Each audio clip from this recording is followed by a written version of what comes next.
В здравната рубрика на Кариера днес ще ви представим темата за главоболието, неговата диагностика и лечение. Доктор Петрешковски, от какво според вас най-често ни боли глава? Разбира се, причините за главоболието не е задължително да бъдат в главата. Както, например, са различните главоболия, които срещаме при ендокринни, обменни или метаболитни заболявания, каквито е ниската кръвна захар, при повишено кръвно налягане, т.е. при артериалната хипертония, при силно повишена температура, така също и така нареченото цервикогенно главоболие, което не трябва да забравяме, т.е. главоболието с шиен произход от различни травматични увреди, деформации, дискова болест на шията, нерядко могат също да дават главоболие. И на последно място, най-честата причина да страдаме от продължително хронично главоболие с често повтарящи се главоболни кризи са групата на първичните главоболия. Тук влиза мигрената, добре позната на всички, тензионното главоболие на напрежението, както и някои други главоболия. Това са главоболия, които не се дължат на някаква структурна промяна в мозъчната кора, а се дължат на промени функционални в групи невронни вериги, отговарящи за болката в главният мозък. Кажете на нашите зрители как можем да разберем от какво ни боли глава. Сами разбирате, че този дълъг списък от причини за главоболията изисква неврологът да бъде много внимателен в диагностиката, в поставянето на точната диагноза за хроничното главоболие.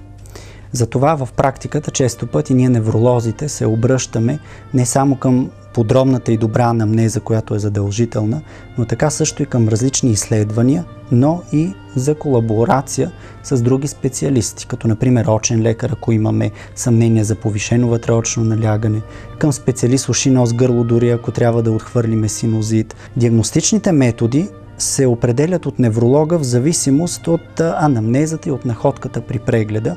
Често пъти се налага да използваме инструментални изследвания, които изобразяват главният мозък, структурите, другите в главата, за да поставим точната диагноза. На помощ влизат и различни модерни неврофизиологични функционални изследвания, които на практика определят каква е функцията на мозъка и по този начин ориентират невролога в диагностиката. Тук бих изредил, че често пъти се налага да използваме електроенцефалографията с всички нейни модерни възможности за компютърна обработка и анализ графичен на данните, така наречената brain mapping или мозъчна картография, която е също вече цветна и доста напреднала в практиката. Използват се и други различни диагностични методи за поставяне на диагнозата. Често пъти опираме и до друг метод, каквато е електромиографията с електроневрографията, каквото място имам, например, при цервикогенното главоболие, както и други методи. Важно е пациентите да знаят, когато имат продължителни главоболни кризи, които ги притесняват, да се обръщат на време към специалист. А при нас в медицински център Кортекс сме подсигурили колаборация на различни специалисти, на различни диагностични методи с съответният комбинативен подход, по който да стигнем по най-лесният и бърз начин до точната диагноза и оттам до правилното лечение. Доктор Петрешковски, какви са начините за лечение на главоболието? Наистина много може да бъде казано за хроничното главоболие, което притеснява пациентите с неговите продължителни и интензивни главоболни кризи, които нарушават трудоспособността на пациентите. Но най-общо бих искал да посъветвам всички да не бързат да посягат към терапия, да се самолекуват с различни обезболяващи средства, преди да са посетили специалиста-невролог за точно определяне на диагнозата, както и да посъветвам пациентите да избягват редовната и продължителна употреба на аналгетични средства и нестероидни противовъзпалителни средства всеки път, когато почувстват болка, защото това има различни негативни последици. Освен известните странични явления, токсични явления върху стомаха, върху бъбреците, върху черния дроб, редовното вземане на аналгетиците води до развитието на толеранс, т.е. до едно състояние, при което дозата на аналгетика трябва непрекъснато да бъде покачвана. Както и редовното вземане на аналгетика води до така нареченият парадоксален ефект.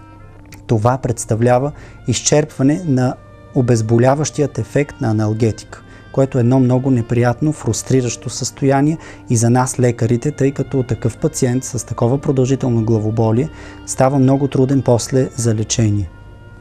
В крайна сметка в тази връзка е хубаво да знаят, особено пациентите с най-честите първични главоболия, като мигрена и главоболие на напрежението, тензионно главоболие, че съвременната медицина вече е създала специфични профилактични медикаменти, които се вземат продължително време, без да създават толеранс, зависимост, парадоксален ефект, който изборих, и по този начин се справят успешно с тези главоболия.